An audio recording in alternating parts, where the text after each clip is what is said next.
اعوذ باللہ من الشیطان الرجیم بسم اللہ الرحمن الرحیم۔ صحیح بخاری شریف حدیث نمبر 10۔ حضور اکرم صلی اللہ علیہ وآلہ وسلم نے ارشاد فرمایا، مسلمان وہ ہیں جس کی زبان اور ہاتھ سے مسلمان بچے رہیں، اور مہاجر وہ ہیں جو ان کاموں کو چھوڑ دے جن سے اللہ نے منع فرمایا۔ اعوذ باللہ من الشیطان الرجیم بسم اللہ الرحمن الرحیم۔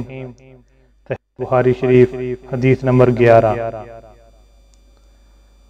لوگوں نے پوچھا، یا رسول اللہ صلی اللہ علیہ وآلہ وسلم، کون سا اسلام افضل ہے؟ تو نبی اکرم صلی اللہ علیہ وآلہ وسلم نے فرمایا، وہ جس کے ماننے والے مسلمانوں کی زبان اور ہاتھ سے سارے مسلمان سلامتی میں رہیں۔